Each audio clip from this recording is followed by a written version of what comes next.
Donc, je m'appelle Jean-Marc Vidal. Donc, mon métier, je suis coach, hypnothérapeute, mais la réalité, c'est que depuis des années, j'accompagne des gens pour les aider à se connecter à leur âme, à leur intuition. Et donc, ce travail aujourd'hui, je le fais également au travers d'une formation qui s'appelle la puissance de l'intuition. Voilà. Manon, Je suis informaticienne, donc depuis plus de 30 ans. Je développe, depuis les 15 dernières années, je développe des applications web ou des extranets, des intranets ou des sites Internet transactionnels. Donc, moi, je suis web, mais transactionnel avec les bases de données. Je ne suis pas infographiste. Le look, c'est pas mon dada, mais les bases de données avec les informations qu'on peut en ressortir, c'est mon dada. Donc, en gros, c'est ce que je fais depuis le temps que je suis en informatique. ok. Et tu as effectivement un outil, juste pour nous le dire, un outil sur lequel tu travailles. Oui, je travaille sur un outil pour aider les gens qui sont des entrepreneurs, des web entrepreneurs, formateurs, musiciens, tout le monde qui ont besoin d'être présents sur les réseaux sociaux, mais qui ne savent pas par quoi commencer et qui ont de la difficulté à créer du contenu, planifier un horaire, planifier des promotions, créer les promotions avec des phrases accroches, des call to action. J'ai préparé une belle application qui aide les gens pour faire ça. Super, merci beaucoup. Alors Véronique, maintenant c'est à toi. Aujourd'hui, ce soir, c'est toi la reine du moment, quoi. Oh là là, mon Dieu, ça commence fort, la pression. Alors, ben voilà, moi, c'est Véronique Duzard. Je suis belge, hein, parce qu'on a chacun nos accents respectifs. Donc, et puis, ben, moi, ça fait quand même 7-8 ans maintenant que je suis sur le net. J'ai commencé en faisant des sites internet. Je me suis assez bien intéressée, en fait, à la vidéo et plus particulièrement au référencement de la vidéo. Et puis, ben, j'ai fait pas mal de choses, des tunnels, des funnels, enfin plein de choses comme ça. Et je me suis arrêtée quand même à un certain moment, parce qu'il y a tellement de choses qu'on peut faire sur le net, je me suis arrêtée à tout ce qui est écosystème Facebook, et c'est déjà pas mal. Donc voilà, tout ce qu'on peut faire en fait avec Facebook.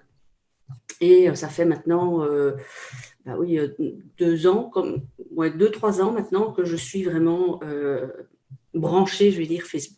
Voilà. Donc, tout à l'heure, on a parlé un petit peu avant de démarrer. Effectivement, je suis très intéressé. On avait parlé des réseaux sociaux déjà avec Manon. Et effectivement, dans ce dont tu m'as parlé, c'est qu'effectivement, tu nous diras exactement enfin, si je me trompe, tu me rectifieras. Mais en tout cas, c'est qu'effectivement, tu es assez ciblé aussi sur les notions de groupe, notion de créer des groupes. Et effectivement, je te disais que moi, justement, je suis dans ce moment-là où Manon m'expliquait que elle faisait venir les gens pour les envoyer effectivement sur des groupes dans lesquels effectivement on pouvait communiquer à l'intérieur avec eux, plus que des pages Facebook. Et moi, voilà, c'est une question que je vais poser, donc ça peut peut-être intéresser certaines personnes. En tout cas, je vais faire celui qui est intéressé, c'est le cas. C'est que savoir si effectivement, moi dans ma formation par exemple qui va redémarrer donc à partir du mois de mars, qu'est-ce qu'il faut que je fasse? Un groupe ouvert, un groupe fermé? Quel est l'intérêt de l'un ou de l'autre? Ça s'adresse à qui et pourquoi? Mais écoute, j'ai envie de te dire qu'il faut le faire un peu comme tu le sens. Alors, c'est une réponse un peu vague, peut-être, mais tout est quand même toujours une question de stratégie. Alors, d'abord, il faut remettre les choses en place à leur ordre, dans le bon ordre plutôt, et qu'on soit bien d'accord pour dire que, en fait, il y a d'abord, pour moi, les valeurs. Les valeurs qu'on a envie de véhiculer dans notre activité. Ensuite, il y a la stratégie. Et puis, après, il y a les outils, les médias sociaux, enfin tout ça, les réseaux sociaux, la vidéo, enfin tout ce qu'on peut imaginer. Ce sont des outils. Donc, et après, il y a les tactiques, les trucs, les astuces, etc. Donc, la première chose à faire vraiment, c'est de voir quelle stratégie, en fait, on a envie de mettre en place. Et à partir de là, effectivement, je veux dire, c'est ta stratégie qui va te guider plutôt voilà, vers un groupe fermé, vers un groupe ouvert et voir ce que tu vas raconter dans ce groupe et pourquoi est-ce que tu fais un groupe en fait. Donc voilà, et il y a plusieurs manières d'utiliser les groupes. Alors, justement, moi, j'ai envie de te demander, ben voilà, pour quelles raisons est-ce que toi, tu aurais, par exemple, envie de faire un groupe? Alors effectivement, ce que j'ai vu, c'est qu'effectivement, il y a des groupes fermés qui sont des groupes privés, qui sont souvent des groupes qui regroupent une communauté C'est de ça. gens, de personnes qui sont effectivement abonnés à une formation et qui vont permettre de pouvoir interagir, de partager des choses, de partager alors qu'ils ne peuvent pas partager à l'extérieur, donc à l'intérieur. Ça, c'est l'image que j'ai d'un groupe fermé lié donc à une formation. Après, le groupe ouvert, c'est un petit peu ce qu'on a fait également avec le mouvement L, c'est-à-dire qu'on a un groupe qui est public où tout le monde peut venir. Mhm. Voilà. Donc moi, ça serait plutôt, effectivement, dans un premier temps, j'ai avoir besoin d'avoir quelque chose de fermé, mais dans un second temps, par rapport à ce que disait Manon, je me posais la question, est-ce qu'il ne faut pas aussi un groupe ouvert qui permette dans lequel j'aurai une autre communication, tu vois, une communication qui sera plus large et peut-être moins ciblée que celle que j'ai dans le groupe fermé. Oui. Voilà mes questions, tu vois, c'est… Oui, oui, oui, tout à fait. Ben, en fait, bon, je crois que si on s'intéresse un petit peu à tout ce qui est web et réseaux sociaux et Facebook, on sait très bien que le reach, c'est-à-dire la portée des publications, a énormément baissé sur les pages. Et quand je dis énormément, c'est vraiment, voilà, on est à près de entre 2 et 5%, donc pas plus, c'est vraiment pas beaucoup. Alors, il faut savoir que Facebook, là, récemment, enfin, lors de leur dernière réunion, ils ont décidé vraiment de mettre les groupes en avant et donc, du coup, de donner un coup de pouce et de permettre un reach bien meilleur. Donc, forcément, alors, je ne vais pas dire que les groupes remplacent les pages, mais c'est vrai que, voilà, si par exemple on part sur un groupe ouvert, je ne sais pas, Manon, hein, tu me diras quel est ton avis aussi là-dessus, mais si on part sur un groupe ouvert, ça pourrait, entre guillemets, jouer un petit peu le rôle de la page. Voilà. Maintenant, moi, par rapport au groupe, ce que je propose, c'est vraiment une stratégie qui est vraiment ciblée groupe parce qu'il y a énormément de choses à faire et énormément de choses à développer, en fait, dans un groupe. Que tu commences ton activité ou que tu sois déjà en activité. Et il y a quand même une chose, évidemment, le monde du web hein, va très vite. Il y a une maturation quand même maintenant du marché et ce que les gens veulent, ce que les personnes veulent, c'est vraiment, c'est plus tant du B2C ou B2B, hein, mais c'est du, je vais presque dire, H2H, donc c'est de humain à humain. Et si on est vraiment dans cette optique-là, et moi en tout cas c'est ce qui m'intéresse vraiment, et c'est pour ça aussi que j'ai vraiment massivement investi dans les groupes, c'est qu'on retrouve justement cette relation, ce lien, et on sait qu'aujourd'hui, voilà, heureusement la relation revient quand même au premier plan.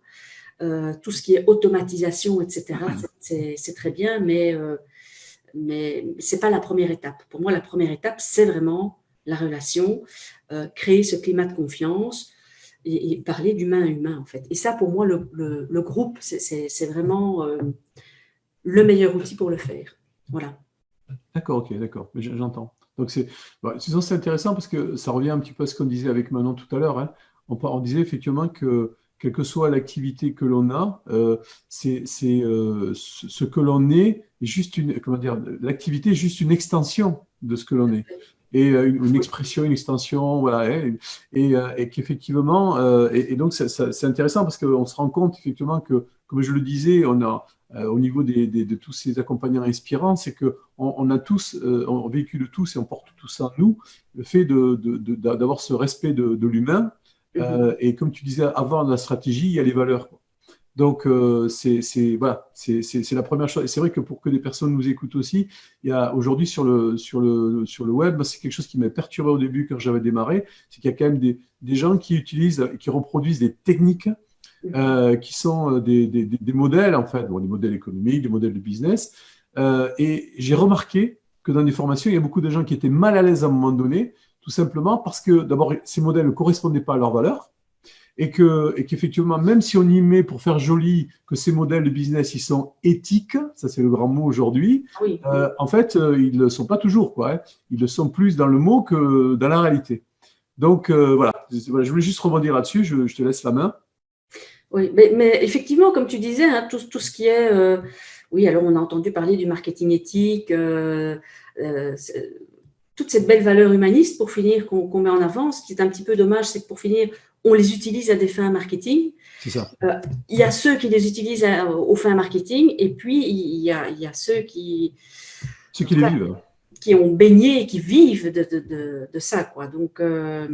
voilà, et ce qui est important, en fait, quand je vois un petit peu l'évolution, au départ, on avait envie de voir des choses très, je vais dire, très léchées, des vidéos qui étaient presque des petits films. Il fallait vraiment être hyper professionnel. Et je vois qu'avec le temps, en fait, et on le remarque d'ailleurs, même par exemple, pour parler des publicités Facebook ou les vidéos Facebook, ou même les lives, c'est quand il y a quand même un côté, justement, pas parfait, qu'on sent qu'il y a justement cette spontanéité et ce côté, voilà, c'est un peu comme chez McDo, on vient comme on est, quoi. Cela étant dit, il ne faut pas non plus tomber dans l'extrême, vraiment dans l'autre extrême, qui est de… comment on fait ça en étant… pas préparé, voilà, pas préparé. Professionnel, parce qu'on peut être… Oui, ouais. C'est ça, tout à fait. Donc, il faut quand même… Voilà, ça s'est quand même professionnalisé au cours du temps. Et donc, oui, il y a un côté plus direct et plus proche, mais aussi avec un côté professionnel, quoi, hein. Par exemple, des lives comme ça, ça ne s'improvise pas nécessairement. Il y a un côté technique, etc. Donc, voilà. Ce qui est très important, et ça va être valable pour les 2-3 prochaines années, c'est vraiment cette notion de tribu, en fait. C'est vraiment se créer sa communauté, son audience. Et cela étant dit, si on n'a pas d'audience, forcément, on n'a pas d'activité. Parce qu'on ne peut pas… il faut rester clair aussi, si on a une activité sur le web, c'est dans le meilleur des cas pour en vivre, hein, le mieux possible. Et de toute façon, il y a un moment où on passera à la vente. Si on n'a personne pour vendre, forcément, il n'y a pas d'activité, quoi. C'est du hobby alors. Je vais revenir sur ça. Maintenant, après, parce qu'on échange, mais disons que j'ai quelqu'un qui est venu voir il n'y a pas très longtemps, peut-être qu'il nous écoute en ce moment, qui est venu me voir et qui m'a dit voilà, il est venu me voir pour un sujet, pour un coaching en fait, et c'est très intéressant. Il est venu me voir en me disant j'ai peur de me mettre devant la caméra, je ne sais pas comment faire, je vois qu'il y a des gens qui ont des manières de faire et tout, je suis en train de me parfaire, etc. Bon. Et je l'ai écouté, et en fait, ce que je remarque en ce moment, c'est que les gens qui viennent vers moi, je vais te mettre le mot que tu es en train de donner là, ils ont un besoin d'authenticité. Et donc, dans ce qu'il m'a dit, je lui ai dit, écoutez, vous êtes en train de m'expliquer que vous voulez de la technique, et moi, je vais vous dire quelque chose que je ressens, c'est que vous avez besoin juste d'être authentique. Et authentique, ça ne veut pas dire, effectivement, arriver, débrailler, faire n'importe quoi, n'importe comment. Voilà, bon, c'est avoir quand même un environnement qui va être agréable à regarder, qui va, voilà, vraiment, il va y avoir des choses quand même, les gens vont avoir un plaisir à passer un moment, voilà.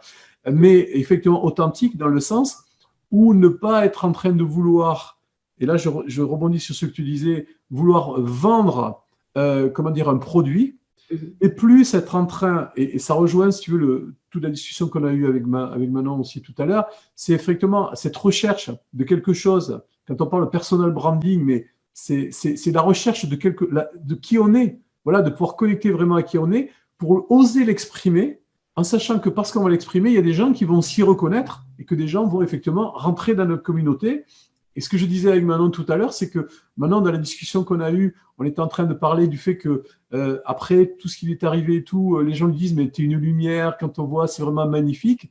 Eh bien, c'est cette énergie, cette vibration et cette lumière, parce qu'aujourd'hui, elle est alignée sur qui elle est après avoir vécu un burn-out, qui fait qu'aujourd'hui, des gens vont venir dans une communauté, parce qu'au-delà de ce qu'on va dire, ils vont sentir que la vibration dans laquelle on est, l'authenticité, c'est quelque chose qu'ils cherchent et ils sentent que vous l'avez et qu'à ce moment-là, ils vont pouvoir, à votre contact, connecter à la leur, quoi. Oui, oui, tout à fait. Voilà. Oui. Alors, il ne faut pas oublier, parce que c'est une question que je me suis posée quand même longtemps, parce que il faut bien se dire que sur le web, on fait plein de choses en fait. Hein. On est un peu technicien, on est un peu relations publiques, on fait de la publicité, on fait du marketing et on fait de la vente. Et donc, quelque part, il faut être vendeur. Et c'est vraiment pas inné, ça. C'est vraiment des choses qu'on apprend. Et donc, je me suis vraiment penchée sur la question. Et il faut pas oublier, en fait, qu'au départ, les métiers de vente, la vente, en fait, qu'est-ce que c'est? Mais c'est être au service. C'est vraiment être au service de l'autre. Et voilà, je crois qu'une fois qu'on a compris ça et qu'on est dans cette énergie-là, mais les choses sont fluides, quoi. Les choses deviennent, on est là pour aider, on est là pour conseiller, on est là pour vendre aussi, mais de nouveau, ça se fait dans un rapport d'humain à humain, quoi. Je vais pas essayer de t'arnaquer, je vais pas essayer, c'est pas mon but premier, en fait. Voilà. C'est ce qui est un petit peu difficile, dans le fond, pour les gens, de savoir qui, dans le fond, est là pour arnaquer, puis qui est là pour abuser ou pour vendre absolument un produit coûte que coûte. Puis je me mets à la place des prospects, des clients, c'est un monde assez, comment dirais-je, assez féroce. Il y a beaucoup de choses qui se véhiculent, puis là, il s'agit de trouver les bonnes personnes. C'est pour ça qu'en ayant des présentations live comme ça, ou en discutant directement via un Zoom ou avec les personnes directement, ben ça vient justement rapprocher, puis mieux nous permettre, comme quand on allait dans un bon vieux magasin pour acheter quelque chose, on avait le contact, on avait le feedback, on avait un feeling. Chose que là, dans les dernières années, on avait moins, mais on tend à voir que ça revient justement, là, ce besoin-là. Puis moi, ben, tantôt, quand on disait qu'il faut être bien dans ce qu'on veut faire, ben moi, ça fait 2 ans que je me suis remis à l'informatique, puis je me suis remis un peu plus à l'Internet. Puis j'essayais de soit vendre un produit en dropshipping ou faire des formations, c'était pas moi. Tu sais, je n'étais pas bien dans ça. Donc, j'ai abandonné ces projets-là jusqu'à ce que je trouve le projet qui me convenait, probablement tout comme toi, comme toi, Jean-Marc. Donc, il faut être aligné avec ce qu'on veut faire, ce qu'on veut dégager, puis ce dans quoi on est bien. Puis moi, ben, de faire, tantôt on parlait des gens qui sont gênés. Moi, je ne suis pas gênée du tout dans la vie. Parler aux gens, pas de problème. À l'écran, c'est une autre chose, jamais moins. Mais dans le fond, quand on a compris que c'est pas plus complexe, puis que c'est pas plus difficile que de parler aux gens directement. Puis moi, ben, j'avais comme le syndrome un petit peu de l'imposteur, si on peut dire, de me dire, ben, il y a déjà plein de gens qui ont parlé de ce sujet-là. Oui, mais avant qu'il y ait quelqu'un qui vende des voitures, il y avait déjà plein de gens qui avaient vendu des voitures, puis d'autres gens, c'est juste qu'on a notre sauce à nous de vendre les choses ou de parler de certaines choses. Donc, il ne faut pas avoir le syndrome de l'imposteur. Il faut être, comment dirais-je, convaincu de ce l'on a à offrir peut apporter aux gens. Puis à partir de ce moment-là, il faut le faire dans le meilleur environnement, puis dans le plaisir, tout simplement. Mais je rebondis sur ce que tu dis, Manon, parce que pendant longtemps, j'ai eu aussi ce complexe de l'imposteur, et parfois ça revient, c'est clair. Mais un truc, c'était aussi le syndrome du perfectionnisme, en fait. Ah ben. Je me devais d'être parfaite et surtout d'avoir la réponse à toutes les questions. Voilà, je devais pouvoir répondre à toutes les questions parce que sinon, je n'étais pas, j'étais pas experte, tu vois. Alors, voilà, c'est en lisant, en m'intéressant, etc., que je me suis dit, mais pour finir, est-ce que j'ai vraiment envie d'être une experte, c'est-à-dire un petit peu, enfin, pour moi, aseptisée, ou bien est-ce que j'ai plutôt envie d'être une passionnée qui partage et qui ne sait pas tout et qui apprend, et puis on pose des questions, et puis je suis humaine, donc non, je n'ai pas toujours la réponse, mais je m'engage soit à trouver une réponse, soit à donner des pistes. Je ne me mets plus cette pression de cette obligation presque cette obligation de résultat, parce que c'est quasi impossible, quoi. Il y a tellement de paramètres que, voilà, une obligation de moyens, oui, et vraiment avec le meilleur de ce que je suis. Une obligation de résultat, ça, je crois qu'on ne peut jamais promettre, en fait. Parce que ça, voilà, ça dépend de soi, ça dépend de l'autre, ça dépend des circonstances. Et, voilà. Après, en ce qui concerne... il y a aussi ce côté attraction. Je crois que aussi bien Jean-Marc que Manon, vous dites que ben voilà, il faut être comme on est. Et je crois que ça, pour finir, ça se ressent, en fait. Voilà, on est comme on est. Il faut pas paraître. Après, c'est facile. Hein, il faut pas, on devrait, on doit.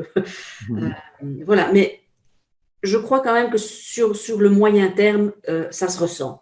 Voilà, il y a à partir d'un certain moment, le vernis craque un peu et on se rend compte que, oui, soit derrière, il y a vraiment un humain, soit derrière, il y a vraiment un business, quoi. Voilà.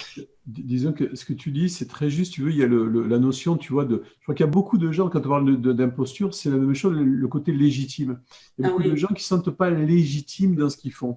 Et en fait, pour être passé par là aussi, ce dont tu parlais maintenant, je suis passé aussi par là, le côté légitime, en fait, on ne peut pas être légitime lorsqu'on n'est pas soi. C'est-à-dire, si par exemple on veut ressembler à quelqu'un, faire comme quelqu'un d'autre, on n'est pas cette personne. Donc lorsqu'on veut s'évertuer à essayer de le faire aussi bien que lui et que ça ne correspond pas, on ne sera jamais légitime. Et même si on est le meilleur, il y aura toujours un meilleur au-dessus. Donc de toute façon, le côté légitime, on a juste besoin d'être légitime par rapport à ce qu'on porte en soi. Ça, c'est la seule chose. On peut être légitime par rapport à ça, c'est-à-dire que qu'est-ce que j'ai fait, qu'est-ce que je vis, qu'est-ce que je peux partager. Après, sur tout le côté technique et tout, il y aura toujours des gens qui seront plus, qui seront moins. Mais la communauté qu'on va avoir, elle ne va pas être spécialement avec les gens qui connaissent le plus. Elle va être avec des gens qui vont leur permettre d'aller où ils ont besoin d'aller. Ce n'est pas la même chose, quoi. C'est ça, en fait. Ok. Alors, je regarde l'heure, parce qu'il est la demi, et qu'effectivement, est-ce que, Véronique, tu aurais quelque chose d'autre à partager peut-être? Est-ce que par rapport à ce que tu as mis en place, est-ce que c'est un service, une formation? C'est quoi que tu as mis en place en fait par rapport à ça? Comment ça se passe? Alors, d'abord, c'est un groupe d'entraide. Donc, c'est vraiment un groupe où on vient pour échanger, apprendre dans la bonne humeur et dans le respect forcément. Ensuite, j'ai une stratégie qui est la stratégie des groupes et je partage vraiment ça. Je commence vraiment à le partager là maintenant. Donc, il y a effectivement, je mets en place des modules pour les personnes qui sont intéressées de savoir, voilà, comment est-ce qu'on construit un groupe, comment est-ce qu'on construit son audience, comment est-ce qu'à partir de là, on peut construire une offre qui tienne la route, comment est-ce qu'on peut offrir ses services. Donc voilà, moi, c'est vraiment ce partage-là que j'ai envie de faire. Et c'est comme ça que je rêverais, en fait, qu'on puisse fonctionner dans tous les groupes qu'il y a, quoi, enfin, qu'on peut créer. Disons que tu es celle qui va montrer comment pouvoir créer les prochains nouveaux groupes et avec l'esprit nécessaire, quoi. C'est ça. Voilà, avec aussi justement cette authenticité, peut-être ce côté peut-être un peu plus féminin, voilà, avec cette sensibilité, quoi. C'est vraiment, oui, pour moi, c'est vraiment l'authenticité, la communication, la légèreté, la bonne humeur et l'entraide, en fait. Ok, super.